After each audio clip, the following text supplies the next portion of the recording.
I am in the Time Savor kitchen with Chef Brad, and since deviled eggs are kind of, one, having a moment, and two, Easter is upon us in springtime, we are just going to check in with Chef Brad here on how he makes their truffled deviled eggs here, which is one of their biggest sellers.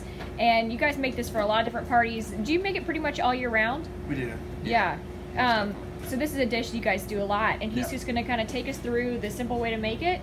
And you and I were talking earlier about the best way to boil an egg. That's kind of a big part of this, because a lot of people, you throw the eggs in, you boil them, and then you try to peel them, and then you get that weird scarring as you try to peel each little kind of shard of the shell off. But you've got a way to make it really easy. They come off pretty clean. I do. Everybody's got their own ways, you know, to get this done. I've been shown a couple of different 100 ways, but this is the easiest way.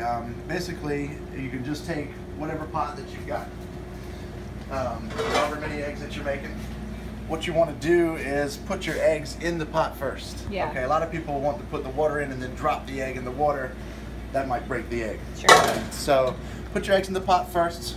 Fill it up with about 2 inches over the top of all the eggs in the pot.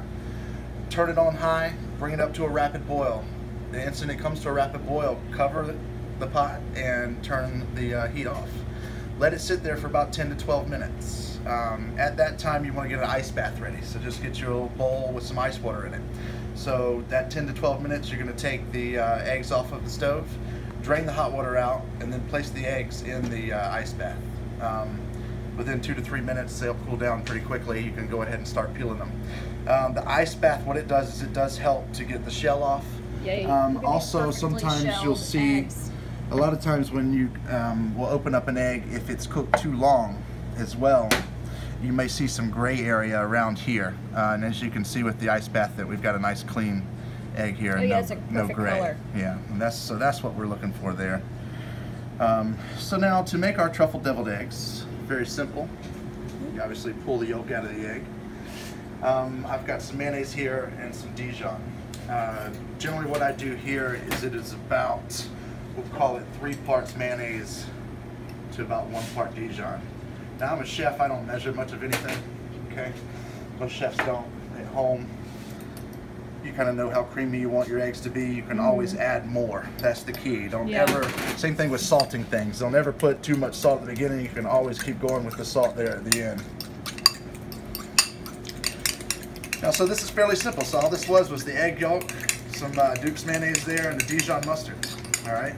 It's got to be Duke's, right? Yeah, for me it does. I don't really like too much other mayonnaise. Duke's just seems to be so much better than everything else. So. Yeah. That's what I use. That's what my grandmother used.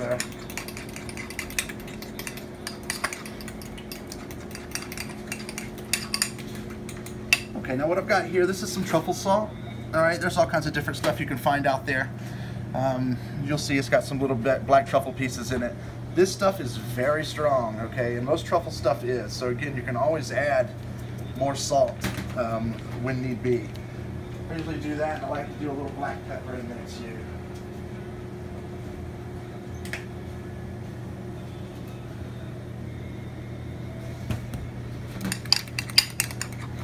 That is so creamy. Yeah, that's how we want it. Sometimes you go to people's houses and you get that loose deviled egg where it's like wanting to fall out of the egg already on its own. That's not too good. But then if you get them that are just too tight and not creamy enough, you know, basically it's, you can always add more. That's the deal with cooking. If you go overboard in the first place, you're kind of, you know, getting to where you don't want to be. But you can always keep adding salt if need be, things of that nature. All right.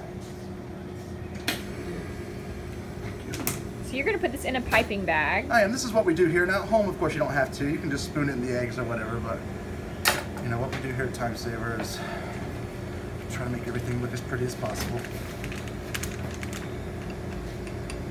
This is Chef William helping us out.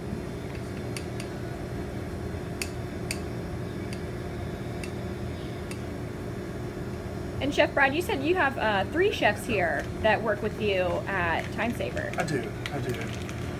We have 3 chefs and a couple of cooks. We don't quite call them chefs, but they're getting there. Nice. All right, so you just simply work it down to the end of the piping bag. You know, most of you at home have tried the ice cakes and things like that of that nature before. And so what we do then is just start to fill the egg. And there you go. It's the same thing. And you can change like which tip you use in the piping bag to kind of change that shape. Yeah, definitely. I mean, if this is not whipped well enough, the small tips won't really work that well. I'm just barely getting by with it now as it is, but we made it. And so then what we would do here is I have this other truffle zest that we like to use. And basically, you know, we'll set things up like this.